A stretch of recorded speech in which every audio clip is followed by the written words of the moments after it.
Hey, soccer fans and SO peeps, welcome back to Sons of a Pitch Soccer Central. And look who is back with us. The one and only Mike G is back on the mic talking all things Major League Soccer, August 13th and 14th. Back in the seat. Mike, how you feeling today, my friend? Hey, feeling good after that wonderful performance that Toronto FC put together on Saturday that we were live for. So I'm feeling really good, man. It's been a crazy day, but hanging in there. How you doing?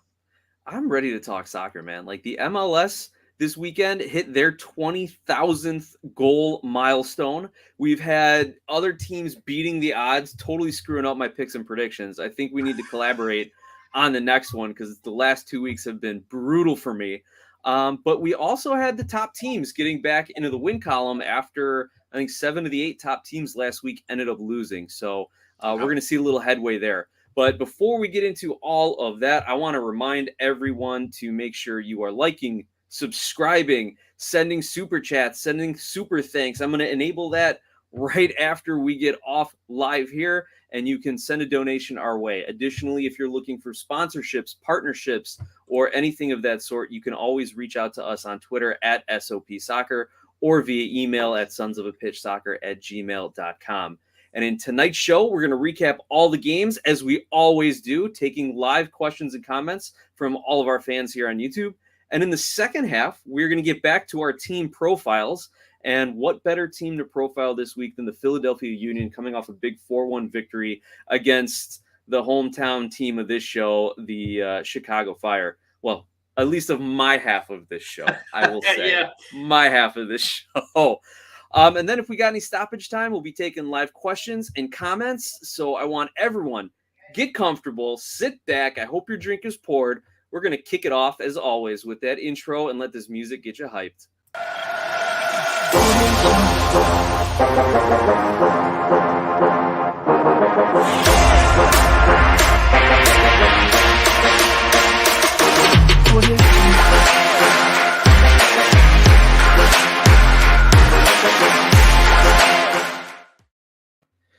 Well, Sons of a Pitch fans, soccer fans, boys and girls of all ages, we are back once again. It is Monday, August 15th, and we're recapping this weekend in MLS action. We already have a lot of people jumping in the chat, letting us know they are here. We got Dan Garanju who says, that's right, I'm back. It's great to have you with us, Dan. A new Wiseman is in saying, what a weekend of fixtures. Zara Ashkanani. Hey, guys. Hello, Zara. Great to see you. It's been a while, Zara. Good to see you. Oh, great. I love the Bayern Munich logo there. Jumping in. I don't know. You seem to know Zara here, Mike. Yeah, I forget. Oh, my God. Where was it in the Middle East that you were out of, Zara? I feel like it was maybe Beirut or something like that. But I remember that you were watching Qatar in the Gold Cup last summer that Zara found us. Oh, fantastic. Well, glad she found her way back. Glad he found his way back. We are going to kick off things with our MLS recap, and what better way to start talking about the MLS than with a 2-1 victory in the All-Star game over the Liga MX All-Stars. Second year in a row, MLS wins the competition. They also win the skills challenge. So from what people are saying, this is like 3 straight All-Star victories, plus all the United States defeats over Mexico, plus all the friendly victories, plus the CC. Mike, are you buying into all of this narrative about how the MLS and American soccer is now equal to and better than Liga MX and everything going on south of the border? No. Give it some time. Look, I'm glad that they finally won Champions League. I'm glad that we've won the All-Star game. All of those things. But come on. There's still a ways to go. It was now, if this continues for the next 3 to 4 seasons, then I would say yes, it'd probably be complete at that point. But no, it's still. I think we're at the point now where it's kind of an equal relationship between the two leagues with Leagues Cup. Like MLS needs Liga MX for certain things, and Liga MX needs MLS. They just do. I mean, it's in the beginning when all this first started, it was like, look. MLS needs Liga MX. Now they both need each other, and soon it will be Liga MX needing MLS. So I think eventually that'll be the case. But let's take it slow there. But yeah, Zara from Kuwait. I knew it was something like that. And oh, thanks, babe. Oh yeah, you got a nice little compliment here, professing her undying love for you via the chat.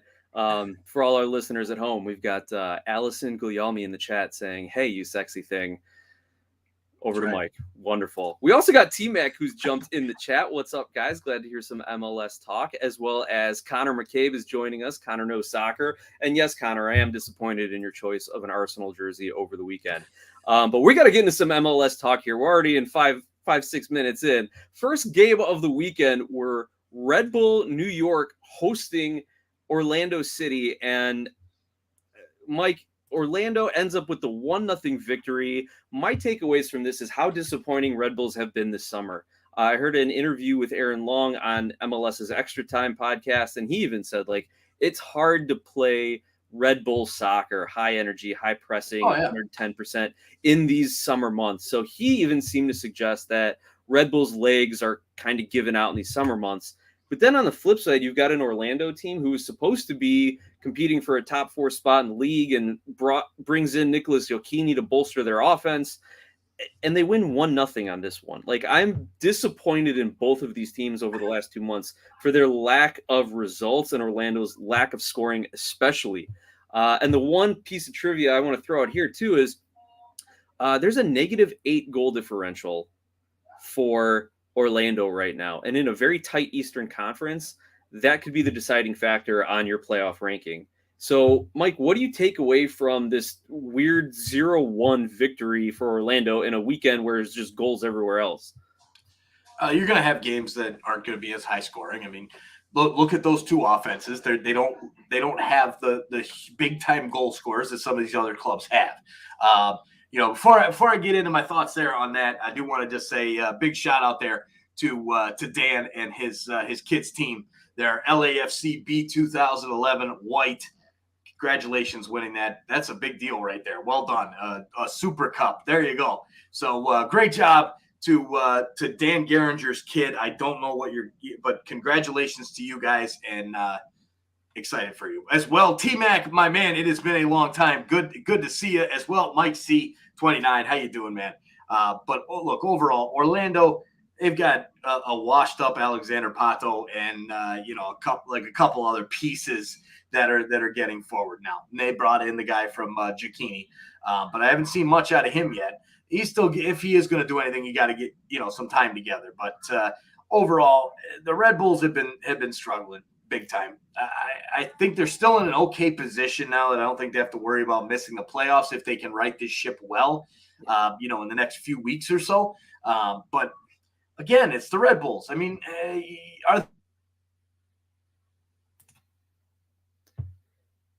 Well, Mike, I think I just lost your connection there, brother. So I'm going to jump right on in and move into the next game. But to finish your thought, you're absolutely right. Red Bulls are in a pretty good position here to have a decent spot in the playoff. Hopefully they can get things back together as the fall rolls around, as some of that northeastern weather turns a little bit, and they can get back into form. The next game on the slate, Cincinnati hosting Atlanta in a 2-2 draw.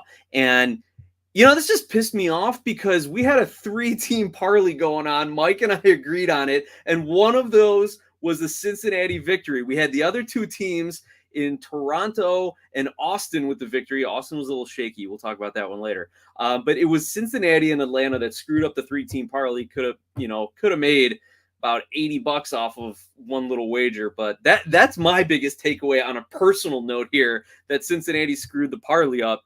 But I just wanted to ask fans, listeners, viewers, did we count out Atlanta too soon? They've been banging a few results together, and I don't know. Like, they keep somehow finding a way. These last minute Andrew Gutman goals kind of put them in. I really don't think that they're going to make the playoffs because they dug themselves too big a hole, but they can definitely play spoiler to a few other teams in the standings. And as we always do, we're going to review the standings after our halftime break, and you'll see exactly what Atlanta can do to some of these teams.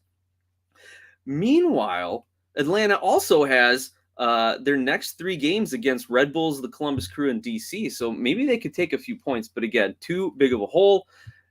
On the flip side, FC Cincinnati slips down to 9th place in the East, despite having 9 goals in their last 3 games. It's a win and 2 draws. So even FC Cincinnati is starting to slip a little bit. People had said that they are going to regress to the mean. There's that phrase. Some people love it. Some people hate it. But people were saying that Cincinnati couldn't keep up the frenetic pace they were scoring and winning games. Maybe we're starting to see a little bit of a slip on it. New Wiseman says about Atlanta, their attack is awful. Yeah, if you got Goodman coming up and saving you guys late in games, you definitely know the attack leaves something to be desired. Also, hey, we got Jason Jardine jumping in on the chat. Jay, great to have you with us. Mike is having some technical difficulties. He will be back to talk all things TFC in just a minute, so you stick around for that one, Jay. I know you guys will have some fun on that one. Even T-Mac says, what a banger from Almada in that Atlanta-Cincy game. Yep, Atlanta finding ways to get results, but I think it's just too little, too late. There's only about 9-10 games left in the season, depending on what your schedule is. The next matchup, we saw New England hosting DC United and playing them to a 1-0 victory. Carles Hill gets the goal in the 18th minute, just enough on the day.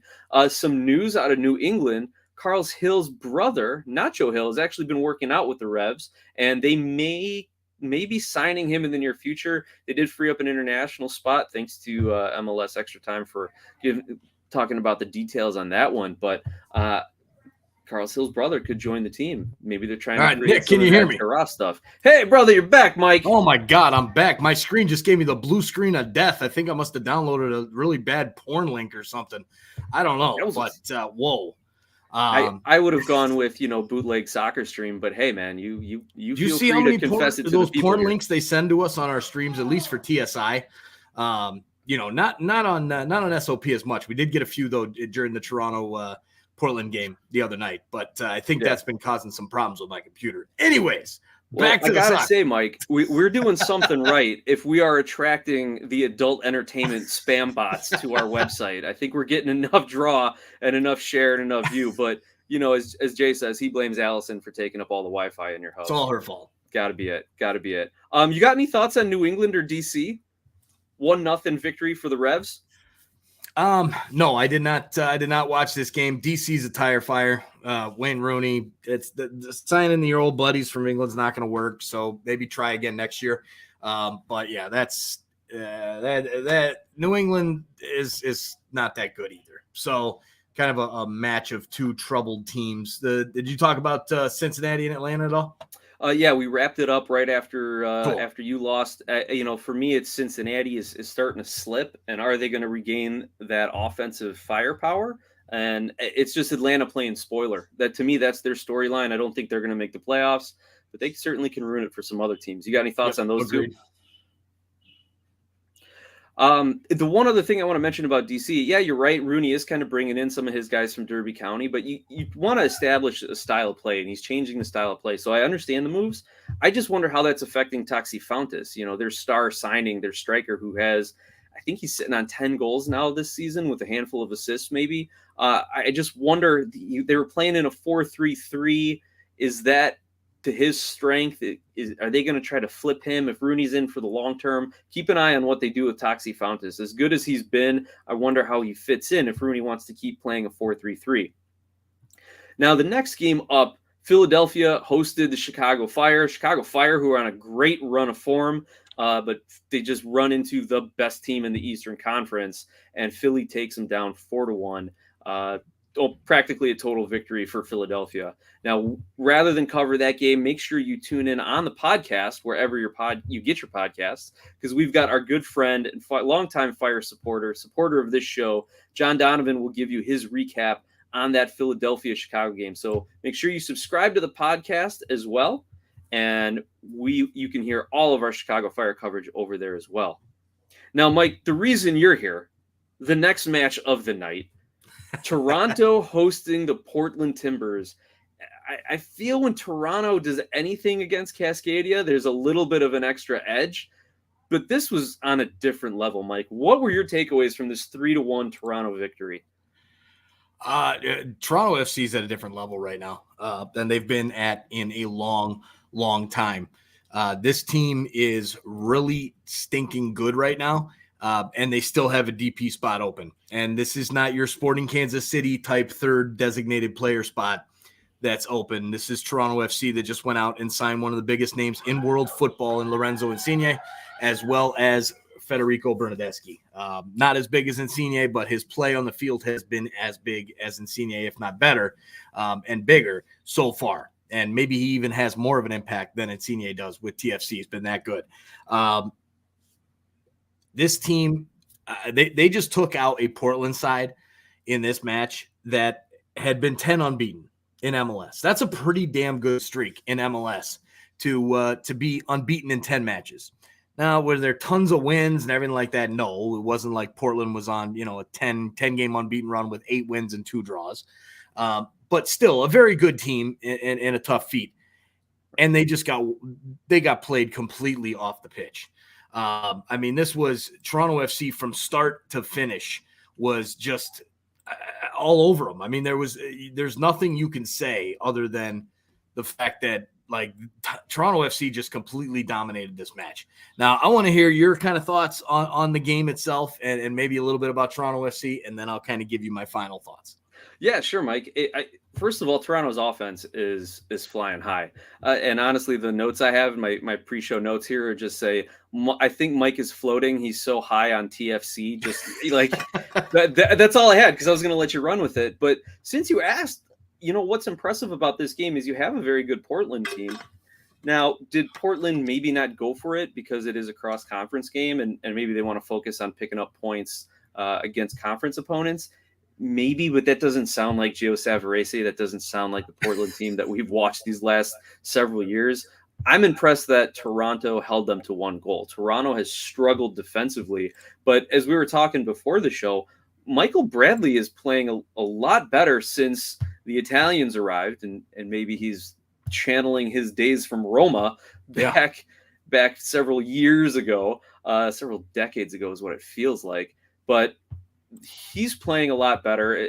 He is able to not have to shoulder the entire defensive burden and then try to spring the counterattack. Like he can either focus on one of the 2 roles, and right now he can focus a little bit more on the defense. So to me, that kind of stood out as something in this game. We all know how good the Toronto players are. But Bernardeschi, his goal, every defender in MLS just went, crap, now we have to step up our defending, because the Portland defenders on that one all took like a step back, expecting him to try and do some link-up play at the edge of the 18-yard box. And instead, he just quick trigger, left foot, near post. And now every defender has to go, oh boy, we need to change how we think about our defenses when we're playing Toronto. So those are my kind of 2 big takeaways from the game. I'll let you bring it home now, brother. Yeah, so with TFC, I love seeing these comments here. T-Mac, spot on there with Bernardeschi being better than Insigne. Maybe he does have a chip in his shoulder, since they didn't announce his signing the way he still got a lot of press from himself and his own personality. I think that's why it seems that he's starting off a little bit better than Insigne. But my God, and this pushback on Portland being a good team. They're a good team, T-Mac. They're a good team. They're not a great team. They're not an MLS Cup contender. I wouldn't put them in that category, but they're a very good team. And I'll leave it at that. But, look, this game, the way Toronto FC, I was speaking to John Donovan earlier today. And if Toronto, and I told him, I said, you're going to get a little sneak peek here about the episode tonight, John. And I'm like, if Toronto FC can get that third designated player spot right, and I don't know what that exactly is right now. I do know that if they put a number 9 up there, a really good number 9, like an Andrea Bellotti or bigger or better, TFC is going to splash the cash this next signing. We're talking big name. They're already talking N'Golo Kante from Chelsea. We're talking the best players in the world. We're not talking about, can we get a guy coming, on a week, free transfer from, Sevilla. No, we're not talking about that. So it's going to be huge. It's going to be really, really big. And TFC, if they do get that signing right, just cancel the league for the next 5 years. Forget about it. Toronto FC will dominate MLS in a way that no one has ever seen until the rest of the league can adjust to that, and how that whether that's the league breaking rules for the Galaxy to let them sign an extra player or however that might be. But anyways, done with that. I want to talk here about some of the comments. But yeah, Jay, the defense is looking really good because you just added really two huge pieces into that defense in Richie Larea and Crescito. So, I mean, when you've got those wing spots now covered and those left back and right back spots covered, the center backs don't have to do as much work. So now, I mean, Mavinga is, I think, getting all that crap off his chest about his personal issues and all that kind of stuff. I think that really helped him, as well as then McNaughton. You know, I think McNaughton kind of seems like him and Bernadeschi have kind of gotten into a really good relationship. And, you know, he's kind of brought the best out of him. And, I mean, that's what's going to happen when you add that much quality into the side. The defense has given up 3 goals in 5 games. 3 goals in their last 5 games, if you take away the 2 BS goals against Nashville, which were clearly not a penalty and not a goal because it was offside, clear as day anyways. Well, hey, Mike, we got a question here, kind of a comment, too, from brother BKL, our good friend here. Mark Anthony K. I mean, when they get hit, what's the status on him? How do you think he's fitting? What is he going to do for this team when he's 100% fit? Yeah, I mean, it's going to help even more. He's going to help even more. I mean, Jaden Nelson's been playing great in replace of Mark Anthony K, but it's going to get even better. I mean, it's going to be even better, you know, than, I mean, he had 1 game against Chicago was bad. Then the second game was the game that he ended up getting hurt in. And we'll see. If he comes back in, I think we'll be good. I think we'll be good once he's there. I'm telling you now, guys, look out. TFC is going to make the playoffs this year. They're going to get there. They're going to make the playoffs, and no one, absolutely no one. I don't care if you're number 1 in the East, if you're Philadelphia Union, or if you're, you know, a team like Miami going for that number 8 spot right now. Nobody wants to play. Nobody wants to play. We're going to look at the standings, right? I'm seeing that there. I mean, yeah. I'm thinking it's bigger, a lot bigger than what we're thinking. I think he might be done for you know, at least a couple months because he hasn't been training. He hasn't been on the field. He's barely working by himself. But it's, you know, we'll see. But that's lookout league. Let's just put it that way. We've put you on notice with the first 5 games, and I will just announce this as well. So anytime I'm on the show, guys, I am no longer going to be a very you know, I'll still put my 2 cents in on the rest of the league, but I'm mostly a TFC guy now because that's what I'm spending my time on. It's been watching TFC games, all that kind of stuff. So most of the live's going to be TFC until we get to the playoffs and the World Cup and all that kind of stuff. But well, anyway, let's transition then into a couple other teams here, Mike, with Connor's question. Do you see Columbus and TFC battling for a playoff spot as far as the standings go? Or do you think Toronto is just in a different conversation than Columbus? You think Columbus is a lock and it's Toronto battling in? Like, what do you think is going to be the status for those teams? Yeah, I mean, that's they can't, you know, you can't really. I think there are different levels of the teams. However, with Columbus, they're still only at 34 points, which puts them only 1 point above a playoff spot right now. Because if they drop, if let's say they had 33 points instead of 34 points, now the second tiebreaker is wins. That would put them right there, just barely into that 7th spot, barely. So they've fallen into that category. It really comes down, as Jay says, Toronto FC's next 3 games are massive. If TFC, I think they're going up against New England, against Charlotte, or not Charlotte, New England, Miami, and God, I can't remember. But regardless, it's massive. Those are playoff games. It's going to be interesting on that end. But Columbus, I think it's a crapshoot in the East, man. From number 4 through number 7. We're going to find out who takes those spots probably about maybe the week before decision day, if not decision day itself. Well, even looking at Chicago, they still have 4 games, 2 against New England, 2 against Charlotte. So that could shake the whole Eastern Conference up depending on those results too. And real quick, Mike, the first tiebreaker when it comes to standings is total wins. And then the second tiebreaker is goal differential. So I want to make sure that everybody knows that as opposed to some of the other leagues out there. It is different. I actually don't like that myself. But yeah, it is different than the other leagues. I mean, given the cross-conference scheduling that we have, I think maybe that's why they lean on wins rather than goals, because if there's a weak team in the West, then you've got Western Conference opponents who are getting them to get maybe 2 wins to drive up their goal differential. And the one Eastern Conference team that gets to play that team has a huge advantage. So I guess I can see it from that sense, and maybe there's more into it, but I don't think we have the time to get into MLS playoff seeding rules at the moment. Maybe we'll do it in a few weeks. But I'm calling it. We're going to take TFC off the board here. We're going to move into the next matchup. And it's Miami who defeat New York City 3-2. Miami, I'm a little surprised. I think, though, this is a great first round playoff matchup. Like, if we could get a New York, Miami, East Coast, Big Apple, South Beach rivalry going, I think that would be fantastic. Pozuelo gets 2 goals on this one. Mike, Mr. TFC, how you feel about Pozuelo getting a brace for Inter Miami here? The guy's a baller, man. I mean, Pozuelo is a hell of a player, and I knew it would only be a matter of time before he started bagging some down there in Miami. He already bagged the girlfriend in Miami, so he's now he's just doing the goal part. So give it time, he's going to tear it up. Nice. I wanted to make a comment, too, about Miami's other goal scorer, Ariel Lassiter. He's actually in his 7th season in MLS. He started 4 with the Galaxy, 2 with Houston. But this is his best statistical season yet. He's got 2 goals, 3 assists. I think he's just comfortable in the role that Phil Neville has him playing, as more of just a true striker rather than trying to be a hold-up guy, or how is he going to work with some of those Houston wingers. I like seeing Ariel Lassiter play. I enjoy his play, and I think he can be a big difference maker for Miami going forward.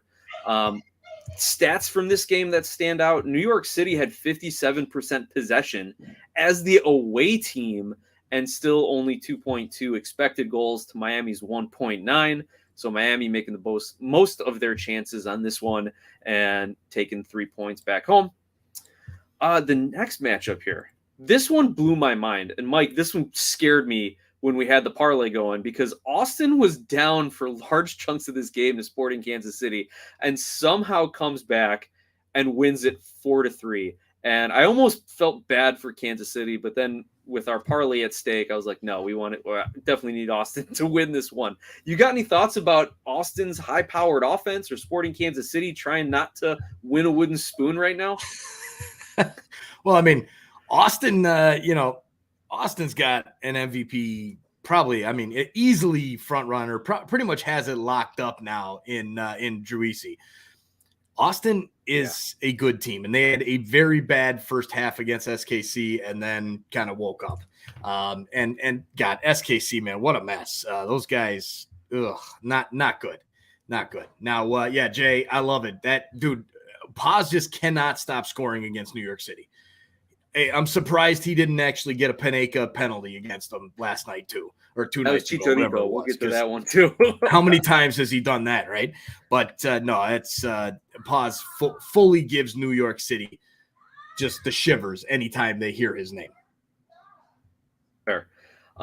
We're coming up on a half hour, so let's roll through a few of these next scores pretty quickly. Yeah. Columbus draws Colorado at Colorado 1-1. Kind of disappointed that there were more goals in that one. Dallas and Jesus Ferreira get back on track with a 4-1 victory at home versus San Jose. And Houston plays a great game, but still falls 3-2 in Houston to Montreal. Now, Mike, my biggest takeaway on this one was Montreal can really look at this game and say, hey, we battled back. This is huge for us. Not only are they top 4 in the East still, but this is one of those confidence, playoff resume builders where they're not coasting or they're not getting smoked or they're not getting lucky goals. They fought for this one and got the win on it. And my only other comment about these 3 games is I wanted the Giassi Zardes revenge game for him to go back and bag a couple against Columbus Crew and just stare down Caleb Porter. I know that's not Zardes' thing, but I would love to see it the way Porter kind of escorted him out the door from Columbus. But we didn't get the revenge game. Instead, Zardes almost has one. It's called back for offsides, which I was trying to figure out where he was offside on that play. I don't know if you watched it at all, but it was a little odd to me. So out of those 3 results, what are your takeaways? What stood out to you? The takeaway that I want to talk about Montreal. there, man. Dude, Montreal's on a roll. And that team, they do not have any big names at all. I mean, that is just a bunch of hardcore MLS vets. Don't you insult Jordy Mihailovic like that. Don't you insult him. Oh, hey, I'm sorry. That's what he is, man. They're a very good team. And yeah, Jay and I were talking about it at the beginning of the season. But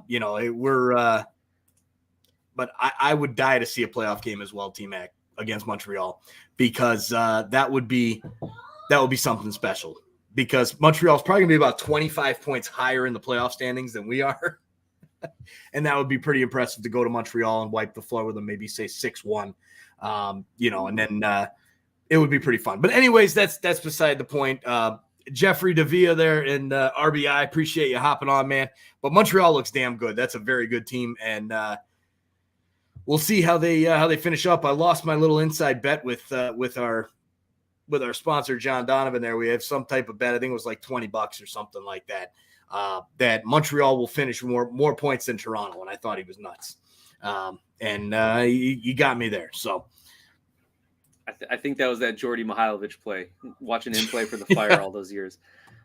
Anyway, rolling down the slate of games, we're wrapping up the Saturday games. You had both teams in LA with 5-goal victories. The Galaxy 5-2 over Vancouver, LAFC 5-0 over Charlotte.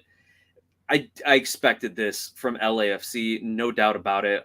They may have effectively ended Charlotte's season here, but to see the Galaxy drop 5, including 4 in the first half, is huge. I wonder if this is the game that turns their season around, because not only did you have Grandsir with a brace, Chicharito, like I mentioned, Panenka from the spot, which when you're in his form and not scoring and LAFC is struggling, for him to do that, I don't know if I'm mad because of his arrogance or if I love it because of just the ballsiness about it. I'm somewhere in the middle right now. Efren Alvarez even gets on the scorecard, and your boy Brandon Vasquez finds the net for LA. I mean, they were up 3-0 at 30 minutes. Mike, is this the turnaround that the LA Galaxy needed? Are they going to rise up the standings now and keep a playoff spot?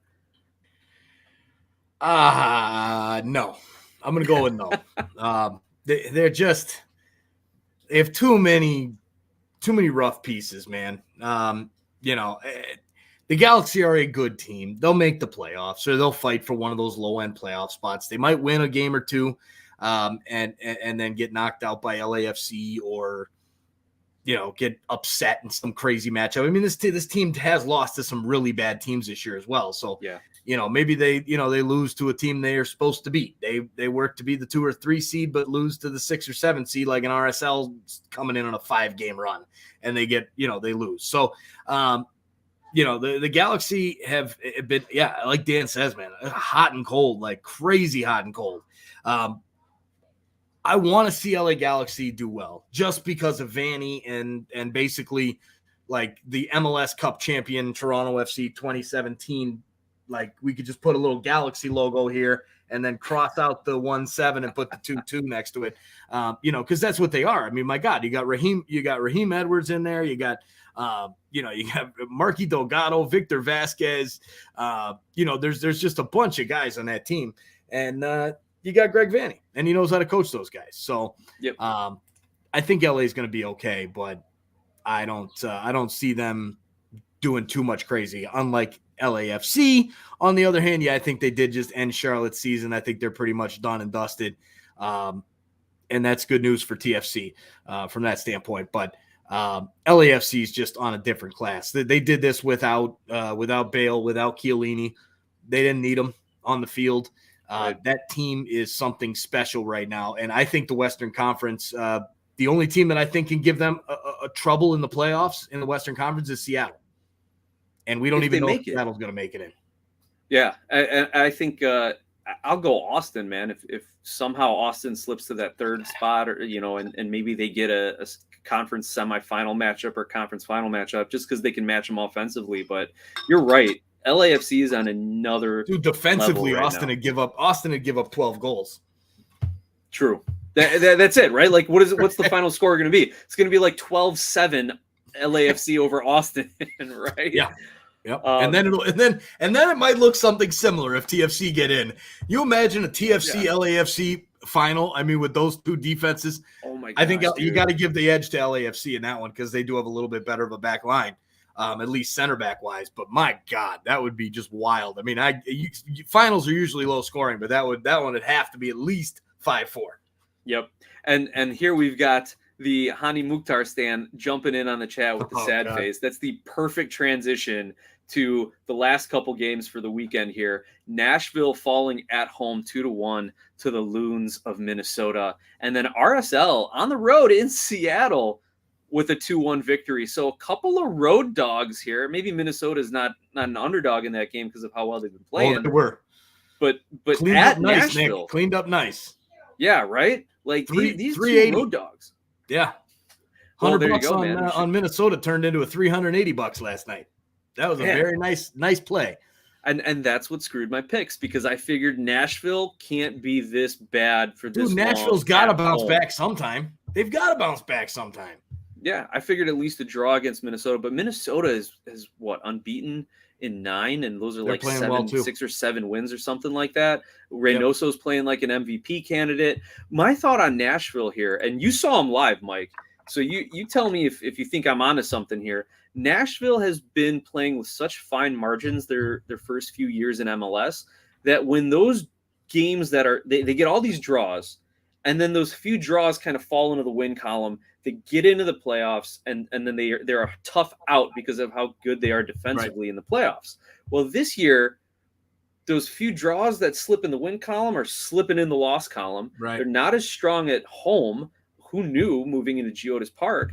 And they've never faced this as an organization before. They don't know what to do. They can't go out and sign a bunch of new players. They've got their DPs full. Shaq Moore maybe could have helped their offense. He looks like he's fitting in, but not quick enough. I just think Nashville has no point of comparison to say, oh, here's what we need to do to turn this team around. What did you see when you watched Nashville live? Do you think that the coaching is just like trying to figure out what's happening? No, they're way too one-dimensional, that team. They were just way too one-dimensional. All they are set piece threats. That's it. You can get Zimmerman and Romney up front to score. That's it. If you shut down Mukhtar, they're done. Alex Mule's not beating you. All right. Randall Leal, even though he's decent, he's not beating you. CJ Sapong, I'm sorry, CJ, you've had a great career in MLS. You're always good for a few goals, but you're not a starting striker in Major League Soccer. Teal Bunbury, yeah, I know he scored 4 goals in 4 games, but dude, you're like 78 years old, okay? But actually you're like 26 because you've been in the league since you were like 14. But like, dude, you're not an MLS striker. So Nashville, that's their entire game plan. So defenses just line up for those set pieces, and they're fine. As long as they don't give up 3 goals and set pieces, they're going to win the game. So I think Nashville's got to step away from that identity and bring some different players in, or bring it, like, just change the formation up as something.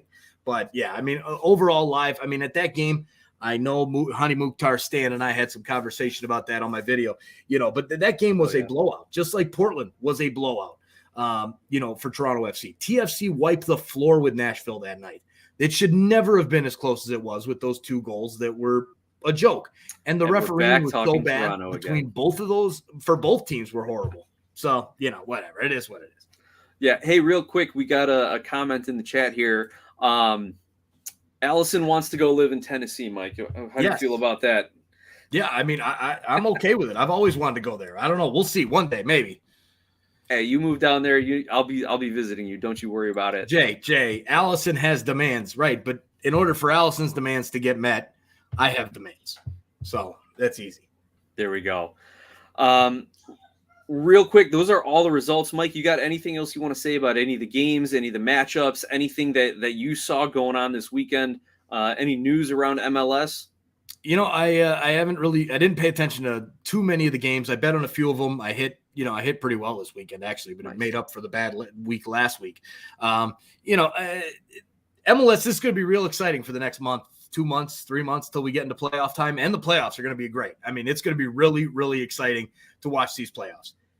For sure. I can't wait to watch it. I can't wait. And I'll be back, from me and the show perspective, I'll jump in on the odd Monday episodes here and there. I mean, I'll let Nick know if I can get on and whatnot. And we'll try and do some lives here and there. as of right now, it's only going to be TFC lives. But if I get a wild hair, I might do another game. I know Tom really loves it. Tom's been enjoying it. So, bringing him in on those lives, he really enjoys watching soccer. I mean, last night we were watching one of the games. I think it was we watched the Nashville, Minnesota one, then it was the second game on.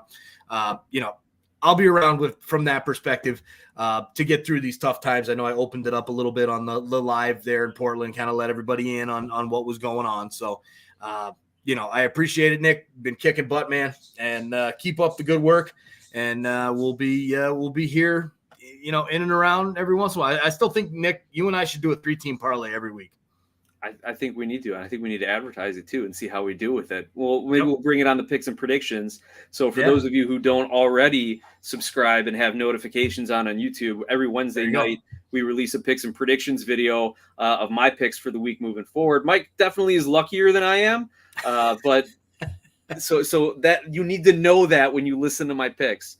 But with that, let's take a little quick halftime break. You're going to see our sponsor, Skira Icelandic Spring Waters logo up here. For those of you on the YouTube side, it'll be a short break. For those of you on the podcast side, you will be hearing from John Donovan, our good friend, and Mr. Chicago Fire newscaster correspondent for us. So stay tuned for that, and we will be right back.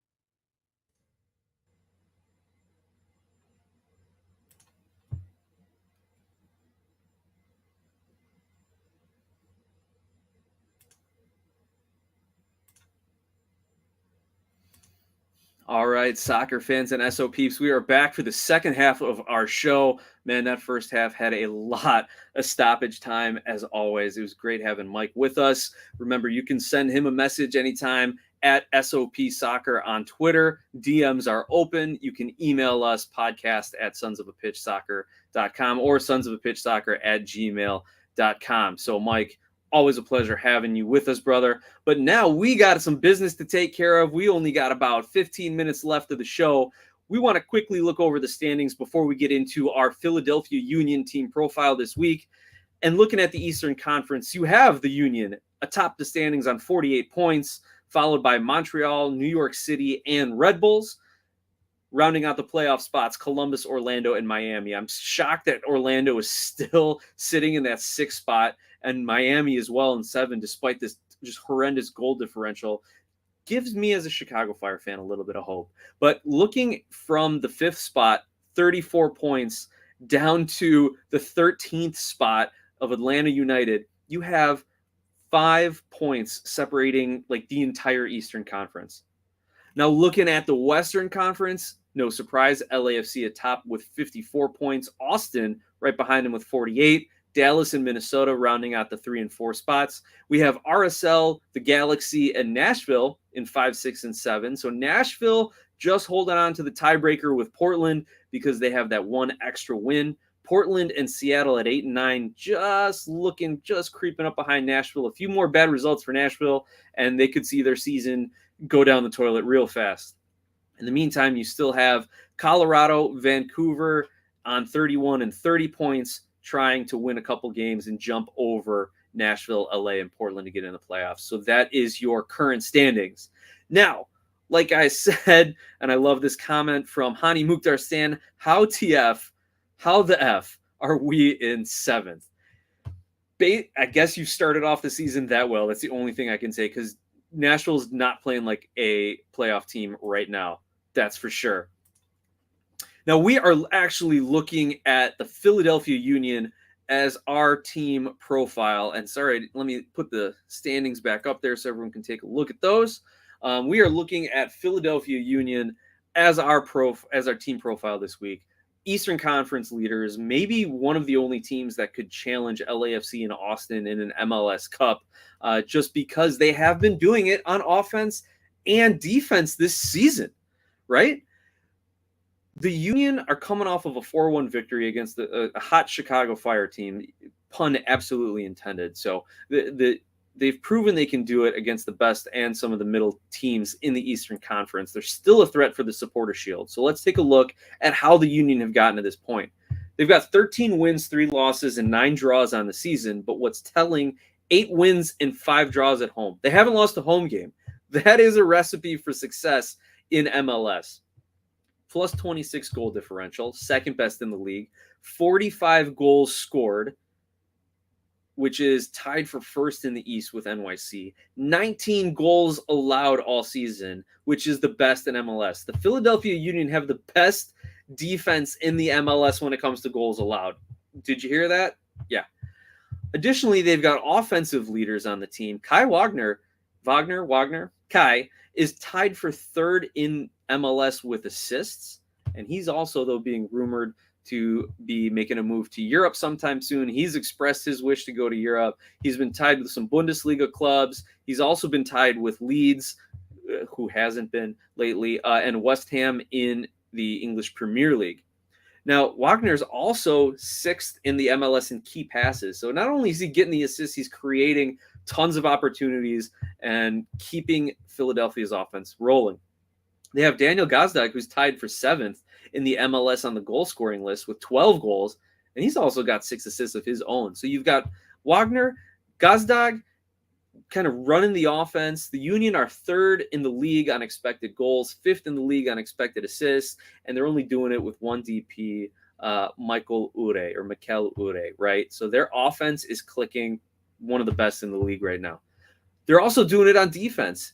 Their center back Harriel and their D-mid Flock are top 10 in the MLS in tackles, and no other team has 2 players in the top 10. I think Red Bulls have like maybe 3 in the top 20 just because of the style of play they have. So their defensive players are really playing well.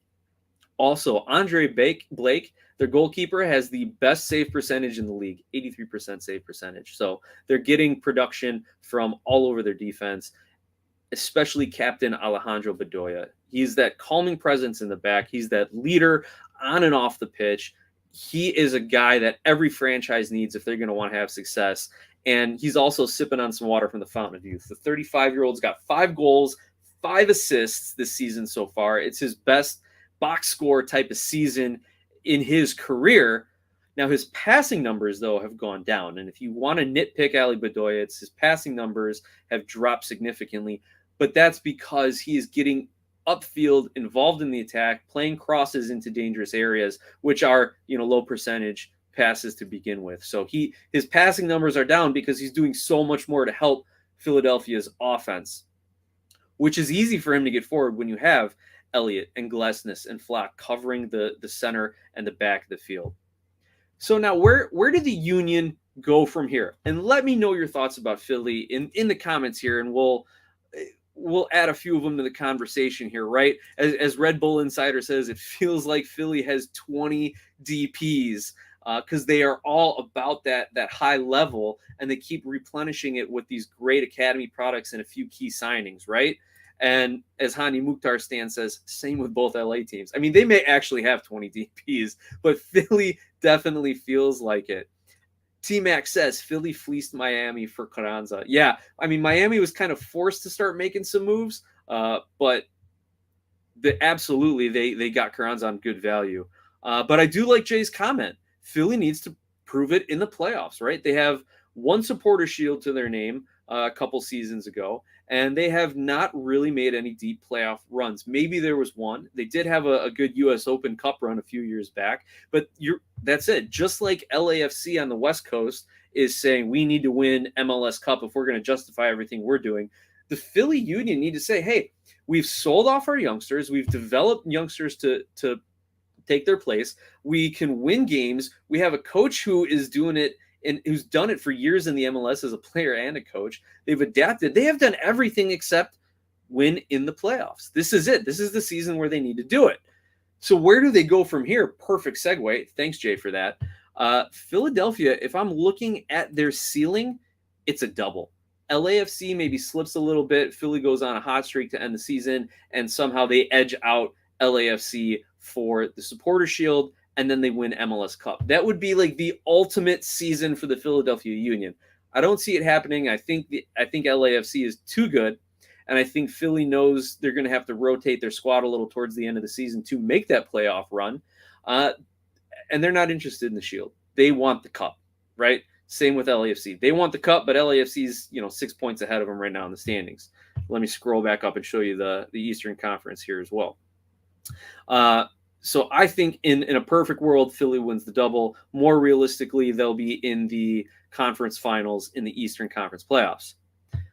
But if the floor falls out for the Philadelphia Union, they pick up a couple injuries. They end up struggling to find the back of the net again, as we've seen them in years past, where they kind of score by committee, but then everyone goes cold at the same time.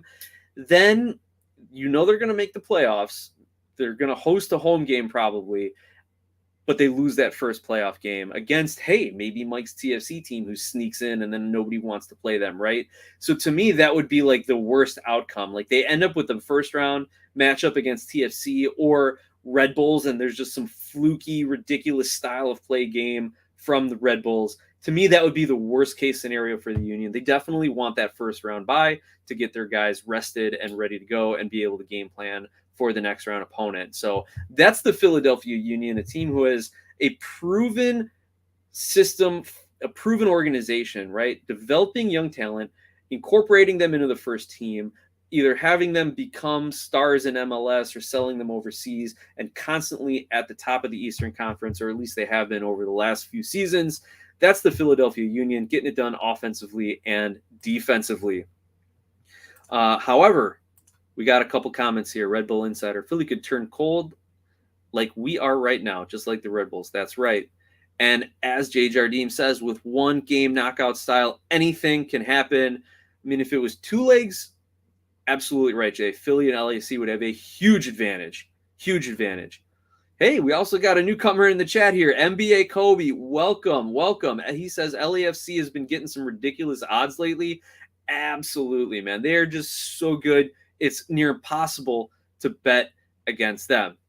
So that's the Philly recap. We got just time. I wanted to address one question. New Wiseman posted it before, and he's posted it again. You think Brandon Vasquez will be called up to the USMNT? Given his current form and given the position of striker on the U.S. men's national team right now is anything but secure, I really do believe Vasquez is going to get called into the September camp. And depending on how he does in that September camp, he could play his way into World Cup spot. No doubt about it. He is a big physical striker with a good finishing touch. He still has to work on a few aspects of his game. He had an interview on MLS Extra Time, and Charlie Davies said, you need to be a better passer. If you're going to use that size to hold up and bring other people into the play, then you need to be a better passer. So that's one area of the game where at least one person thinks he needs to work on. But if he's making those direct runs in and behind defenders and defensive lines, he's got enough of a finishing touch and he's got enough of a body where he can shoulder off a defender. So I fully expect him to compete for a spot on that World Cup roster. And RBI agrees with me. He should be called up to the World Cup, not even just to camp, but to the full World Cup roster. Well, everyone, I can't thank you all enough for joining us in another weekly MLS recap here at Sons of a Pitch Soccer Central. Mike, it was a pleasure having you, man. The chat was just on fire tonight. Everyone jumping in. It was great to have everyone. Jason Jardim, NBA Kobe, Red Bull Insider, New Wiseman, Brother BKL, T-Mac, Allison, Hani Mukhtar Stan, everybody else who was jumping in. Jeffrey Davila, I think that was another pseudonym we had. Dan Geringer, as always. It has been a pleasure. I can't thank enough John Donovan, our good friend and supporter for many years on this show, for Skira Icelandic Spring Water, for allowing us to do what we do here, and that's grow the game through conversation. If you would like to continue to be a part of this show after the chat's over, please follow along on Twitter at SOP Soccer. Direct messages are open. You can email us, sonsofapitchsoccer@gmail.com. When you are watching the replay of this video, there are super thanks. It's like a super chat, a live donation, but you can do it during a replay or a pre-recorded video. So that's an easy way for you to support us and what we do. Also, if you want to discuss maybe some partnerships or sponsorships with your company, if you like what we do, we're more than happy to discuss that. And all the money we bring in goes right back into the show. We are preparing a website for launch. We are getting ready to do some writing as the World Cup approaches. We are looking to expand our swag and our store on that new website. So all the money we bring in goes to that, as well as the various, StreamYard, broadcasting fees, account fees, hosting fees, all that good stuff. So it's not like we're going out and having drinks every night with SOP money. We are actually putting this back into the show. So I want to thank everyone again. I appreciate all the great chat, the great support in the chat. You guys are awesome. Thank you, everyone. I really appreciate it. It's good to know that we got such a great community here. So with that, I will say good night. Enjoy all the matches this upcoming week, and we will see you next time on Sons of a Pitch Soccer Central.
Hey, soccer fans and SOPeeps, this is Nick once again with your post-credit scene where I share a little bit of my soccer history and my soccer memorabilia. Today I got a few scarves I wanted to show you, just a couple. These come from when I was back on vacation in Australia, and my green screen's doing funny things here on the video, but I got my Socceroos scarf, the Australian national team scarf from back in 2006 when I was down under visiting family over there. So shout out to all my cousins down there, Josh, Yana, Sasha, everyone. Thank you for, sending me home with a little soccer swag from the Socceroos.